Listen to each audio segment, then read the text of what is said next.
আল্লাহ আমার রব, এই রবি আমার সব। দামে দামে তুন মনে তারি অনুভব।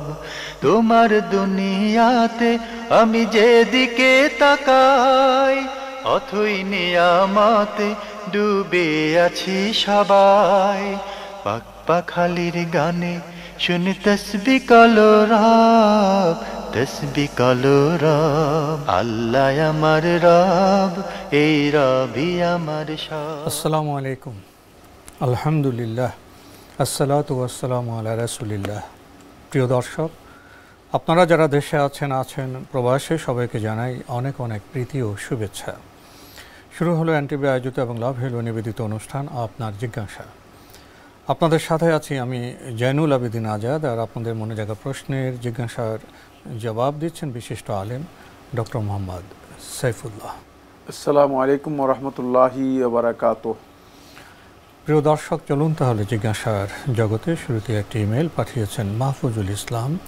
লিখেছেন, রোজা রেখে রান্নায় লবণ, চিনি, ঝাল চেখে দেখা যাবে কি? এটা আপনার জন্য জায়েজ রয়েছে, তবে শর্ত হচ্ছে এটি গিলে ফেলা যাবে না, শুধুমাত্র জিহ্বায় দিয়ে টেস্ট দেখে ফেলে দিতে হবে। জি, আমরা জানলাম বিষয়টি সম্পর্কে। প্রিয় দর্শক, আরও একটি ইমেল পাঠিয়েছেন রোজিনা খাতুন পাবনা থেকে। আপনি লিখেছেন, আপনি একটি কোম্পানিতে চাকরি করেন, তো সেখানে নামাজ পড়ার সময় কম, কিন্তু মাগরিবের ফরজ নামাজের পর যে আমল করতে হয়, যেমন হাশরের 3 আয়াত, আয়াতুল কুরসি, তাসবিহ পড়তে হয়, এগুলো পড়তে সময় চলে যায়, বাকি 2 রাকাত সুন্নত নামাজ পড়ার সময় পাওয়া যায় না। আমার প্রশ্ন হচ্ছে, আমি কোনটা আগে করব, নামাজ নাকি আমল? ধন্যবাদ আপনাকে। আপনি যদি দেখেন যে আপনার সময় নেই, সময় আছে শুধুমাত্র 2 রাকাত সুন্নত পড়া, তাহলে সুন্নতটা আপনি পড়ে নেবেন। আর তাসবিহ যেগুলো আছে, এই তাসবিহগুলো আপনি হাঁটতে হাঁটতে পড়তে পারেন। তাসবিহের জন্য বসে বসে পড়তে হবে এটা শর্ত নয়। যেমন আপনি আস্তাগফিরুল্লাহ, আস্তাগফিরুল্লাহ, সুবহানাল্লাহ, আলহামদুলিল্লাহ, লা ইলাহা ইল্লাল্লাহ, আল্লাহু আকবার, তারপরে আয়াতুল কুরসি, এগুলো আপনি হাঁটতে হাঁটতে পড়তে পারবেন। এগুলো আপনি পড়ার জন্য আপনার লম্বা সময় রয়েছে। কিন্তু সালাত 2 রাকাত, এটা যদি আপনি কন্টিনিউ করতে পারেন, এটা আপনার জন্য অনেক উত্তম, যেহেতু এর সুনির্দিষ্ট ফজিলত রয়েছে। এরপরে আপনি আরেকটি প্রশ্ন করেছেন, না আপনি যে কোম্পানিতে চাকরি করেন তার নাম আপনি উল্লেখ করেছেন, সেই কোম্পানির পণ্য ব্যবহার করবেন, এটা করা যাবে কি? আমরা সঙ্গত কারণে আপনার কোম্পানির নাম বলছি না, তবে আপনি যে কোম্পানিতে কাজ করছেন সেই কোম্পানির পণ্য তো আমাদের দেশের সাধারণ মানুষ ব্যবহার করে থাকে, যেগুলি বৈধ পণ্য। তো এখানে তো আমরা কোম্পানির নাম উল্লেখ করছি না, আর এখানে আর দরকার নেই, বলার তো তেমন কিছু নেই। প্রিয় দর্শক, আমরা অন্য প্রশ্নে যাচ্ছি। বাসাবু থেকে আবু সাইফান মাহি ইমেলটি পাঠিয়েছেন।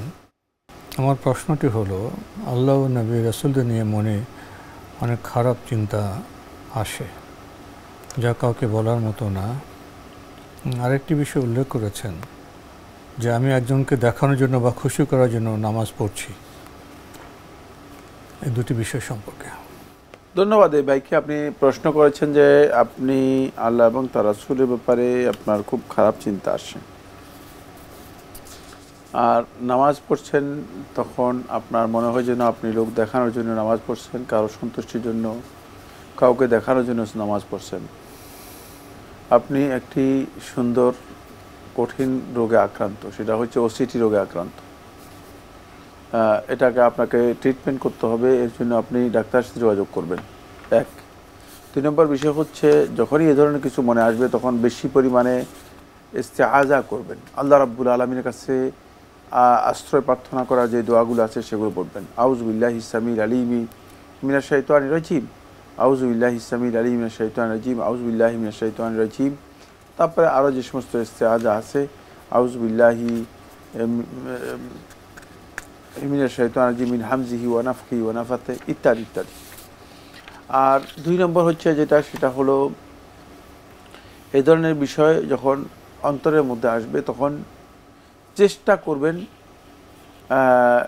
এখান থেকে নিজেকে সম্পূর্ণ সরিয়ে নেওয়ার জন্য, এটাকে প্রত্যাখ্যান করার জন্য, কারণ এটা আপনার মধ্যে ওয়াসওয়াসা তৈরি করতেছে শয়তানের পক্ষ থেকে। তাই শয়তানকে এখানে চান্স দেওয়ার কোনো সুযোগ নেই। শয়তানকে চান্স দেবেন তো আপনি শয়তানের অনুচর অথবা কর্মচারী হয়ে যাবেন। এই জন্য শয়তান চাচ্ছে যে আপনি তার কর্মচারী হয়ে তার কাজটুকু করেন। প্রয়োজনে আপনি অন্য কোনো আমল, যে আমল আছে সে আমল বাদ দিয়ে অন্য কোনো কাজের মধ্যে যুক্ত হয়ে যাবেন।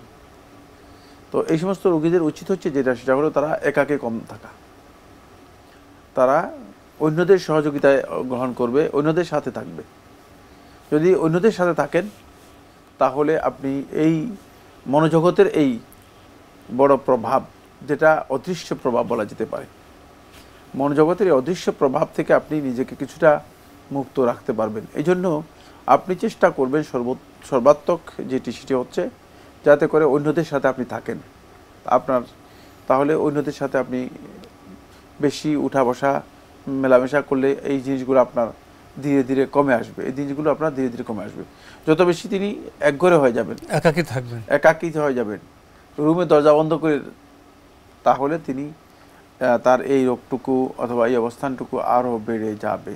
জি, আমরা জানলাম বিষয়টি সম্পর্কে। প্রিয় দর্শক, আরও একটি ইমেল পাঠিয়েছেন ডক্টর আব্দুল হাকিম। লিখেছেন, তারাবি নামাজে খতমে কোরআন পড়ার সময় ইমাম সাহেব অনেক সময় অনিচ্ছাকৃত প্রায় হুবহু অন্য আয়াত পড়তে থাকেন। সে আয়াতে কিছু অংশ পড়ার পর পেছনে থাকা অন্য হাফেজ তা সংশোধন করে দিলে ইমাম সাহেব সঠিক আয়াতসমূহ পড়তে থাকেন।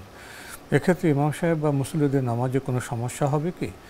পক্ষান্তরে যে হাফেজ সাহেব আয়াতের অংশ বিশেষ দ্বারা লোকমা দিলেন, সম্পূর্ণ আয়াত পাঠ না করে আয়াতের অংশ বিশেষ পাঠ করায় তার নামাজে কোনো সমস্যা হবে কি? না, কোনোটাই সমস্যা নয়।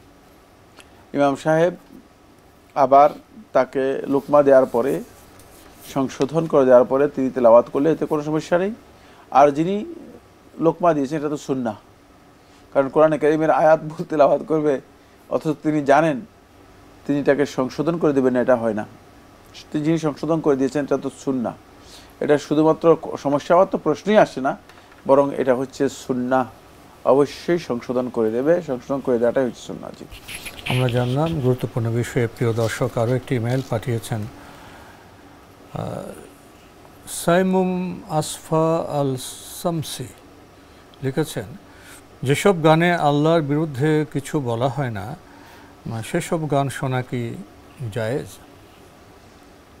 না, গান শোনা জায়েজ নেই, কিন্তু আপনি যদি এমন গান হয় যে গানের মধ্যে আল্লাহর বিরুদ্ধে বলা হয় না, এই কথাটা মানে কেমন হলো আমি জানি না, যে গানের মধ্যে আসলে হারাম কিছুই নেই এটা বলতে পারেন। আল্লাহর বিরুদ্ধে বলা তো কুফরি কাজ। এটা নির্দিষ্ট কেন করা হলো আমি জানি না, এটা কি বলা হয়েছে। ওইটাই ব্যাপক সুন্দর, যে হারাম কোনো বক্তব্য নেই, হারাম কোনো কথা নেই। এগুলো যদি কেউ শুনে, মানে তিনি যদি এই গানের কারণে ক্ষতিগ্রস্ত না হন, তাহলে আলেমদের মধ্যে কেউ কেউ বলেছেন যে তার জন্য এটা জায়েজ আছে, না জায়েজ নয়। তবে বিশুদ্ধ বক্তব্য হচ্ছে যত বেশি এগুলো পরিহার করতে পারেন, কারণ এতে অন্তরের মধ্যে মুনাফিকি তৈরি হয়, অন্তর ক্ষতিগ্রস্ত হয়, অন্তরের ব্যাধি তৈরি হয়। জি, আরও একটি ইমেল পাঠিয়েছেন আশিক সিরাজ। লিখেছেন, দয়া করে এমন কয়েকটি বা দুই একটি বাংলাদেশি ইসলামী ব্যাংকের নাম বলুন যে ব্যাংক পুরোপুরি সুদমুক্ত। আর আপনাদের নিকট অনুরোধ, যে সকল প্রশ্নের উত্তরে কোরআন বা হাদিসের রেফারেন্স উল্লেখ করা সম্ভব সেসব প্রশ্নের উত্তরে অবশ্যই রেফারেন্স উল্লেখ করবেন প্লিজ। আমরা তো রেফারেন্স দেওয়ার চেষ্টা করে থাকি, তবে সব প্রশ্নের জবাবে সবসময় রেফারেন্স দেওয়ার সুযোগ আছে কি না সেটা একটি না। এই যে উনার এই প্রশ্নের উত্তরে কি রেফারেন্স দিবেন আপনি, কোন কোন ব্যাংক বাংলাদেশের ইসলামী ব্যাংকিং, এটার প্রশ্নের রেফারেন্স কোরআন থেকে করতে দিবেন?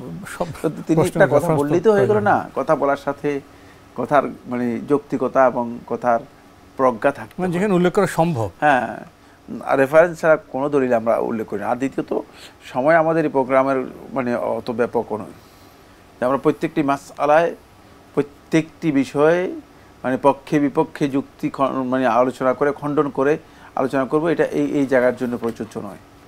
এখানে শুধুমাত্র জায়েজ না জায়েজ বললেই যথেষ্ট। তারপরে আমরা সর্বোচ্চ চেষ্টা করে থাকি কোরআন এবং হাদিসের রেফারেন্স উল্লেখ করে দেওয়ার জন্য।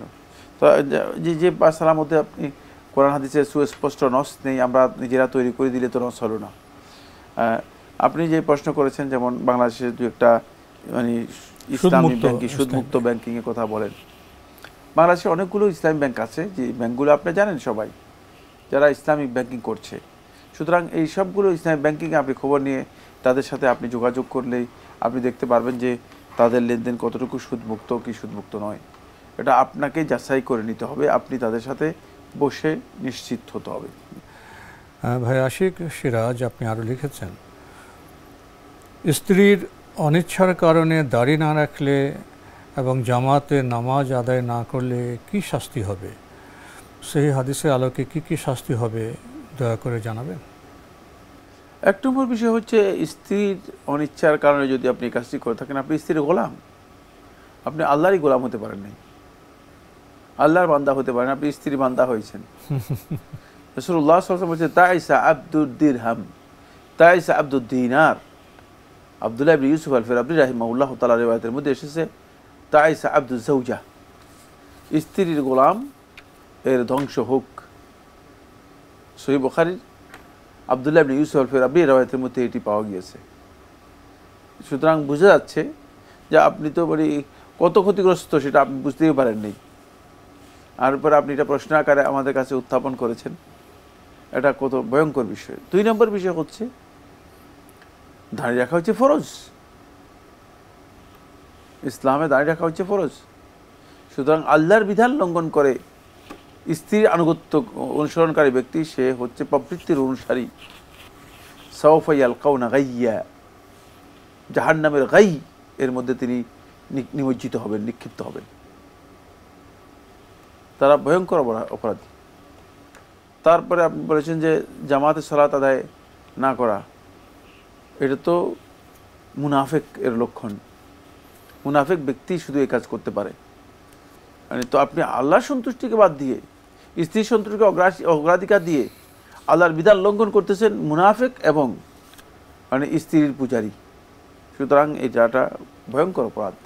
রাসূলুল্লাহ সাল্লাল্লাহু আলাইহি ওয়াসাল্লাম থেকে আব্দুল্লাহ ইবনে মাসউদ বর্ণনা করেছেন, আমরা এই সমস্ত লোকদেরকে মনে করতাম মুনাফিকুন বাইয়িনুন নিফাক, ওই সমস্ত মুনাফিক যাদের মুনাফিকের ব্যাপারে আমরা কোনো সন্দেহ করতাম না। ওমা ইয়াতাখাল্লাফু আনহা ইল্লা মুনাফিকুন বাইয়িনুন নিফাক। সুতরাং কোনো সন্দেহ নেই এটি ভয়ঙ্কর একটি মুনাফিকি।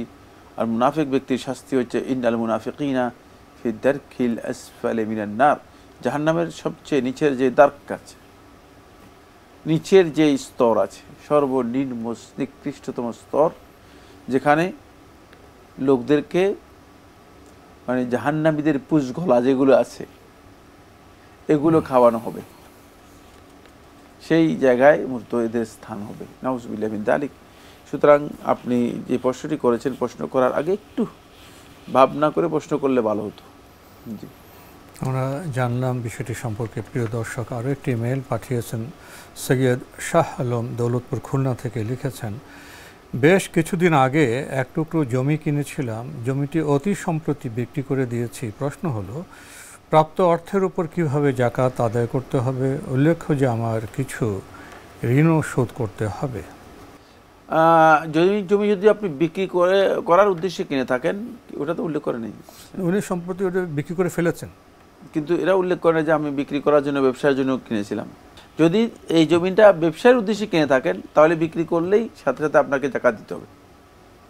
আর যদি জমিটা কিনে থাকেন বাড়ি করার জন্য অথবা ব্যবহার করার জন্য, পরবর্তীতে সম্ভব হলে বাড়ি করবেন অথবা থাকবেন, থাকার জন্য, তাহলে আপনি বিক্রি করলে আপনার 1 বছর না থাকলে আপনার যাকাত আসবে না। অর্থ 1 বছর পরে যাকাত আসবে, থাকলে নিসাব পরিমাণ তখন যাকাত হবে। জি।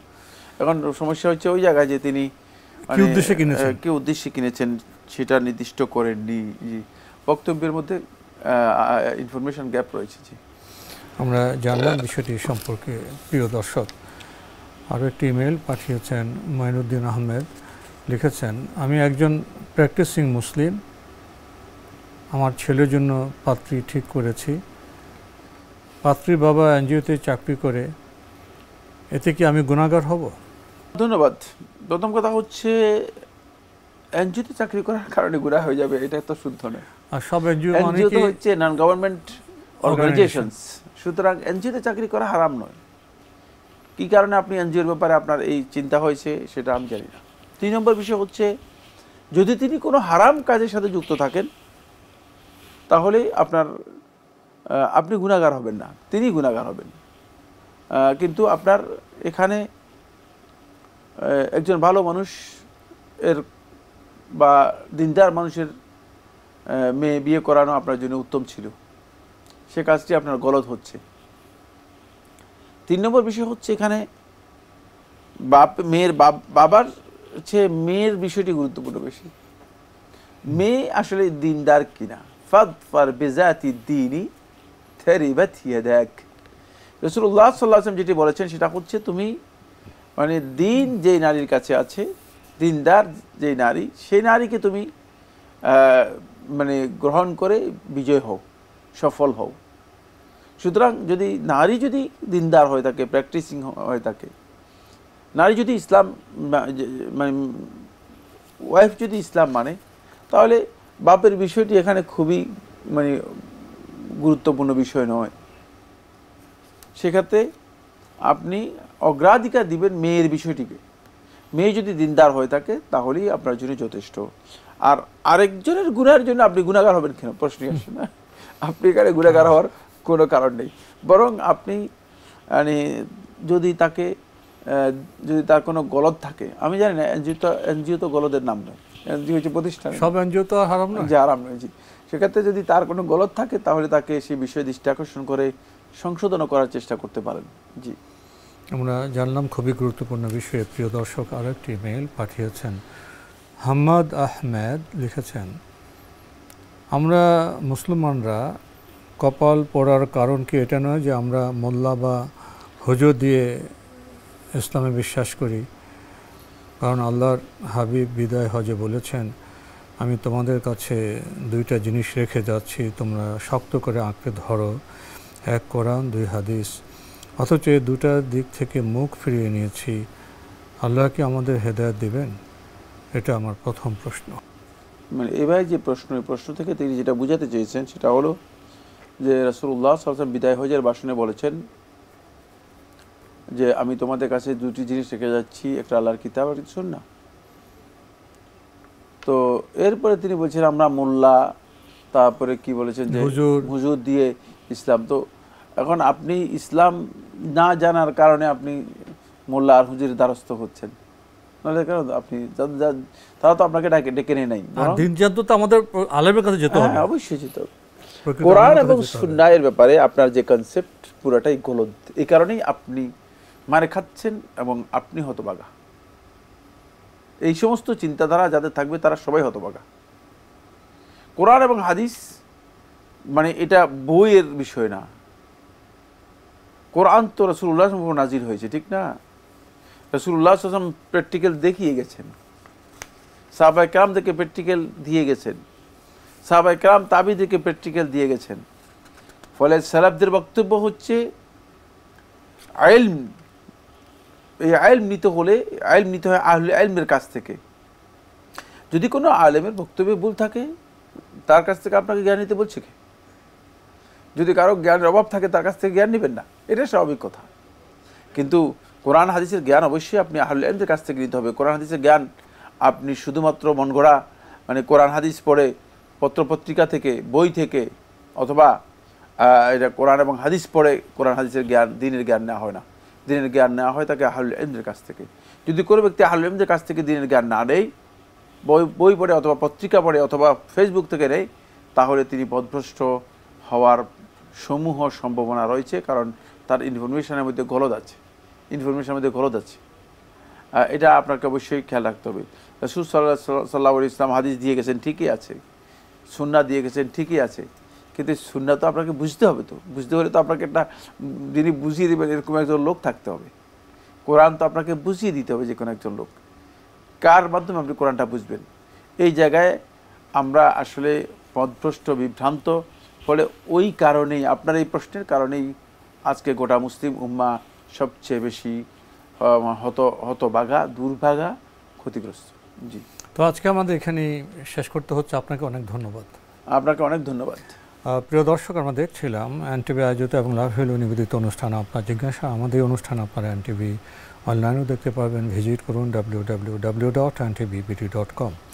এছাড়া ইউটিউবে এবং আমাদের ভেরিফাইড ফেসবুক পেজে অনুষ্ঠান দেখতে পারবেন। শেষের প্রশ্নটি আমরা শুনলাম, জবাবও পেলাম। আমরা অনেক সময় ব্যক্তিগত নানা অবস্থান থেকে প্রশ্ন করি, আসলে মুসলমানদের জ্ঞানের সোর্স তো কোরআন এবং সুন্নাহ, কিন্তু এর ব্যাখ্যা, এর বিশদ জ্ঞান আমরা কাদের মাধ্যমে পাব? যারা প্রকৃত আলেম, তাদের কাছ থেকে, তাদের সোহবতে আমাদের যেতে হবে। শুধু গ্রন্থ পাঠিকে আমরা সব কিছু বুঝে ফেলব? যারা শিক্ষক, যারা প্রাজ্ঞ, যারা আলেম, তাদের সোহবতে গেলে তো আমরা নানা বিষয়ে সম্যকভাবে উপলব্ধি করতে পারব। চিঠি লিখুন, প্রশ্ন পাঠান আমাদের ঠিকানায়। পরিচালক আপনার জিজ্ঞাসা, এনটিভি, বিএসসিসি ভবন, 7ম তলা, 102 কাজী নজরুল ইসলাম অ্যাভিনিউ, কারওয়ান বাজার, ঢাকা 1215।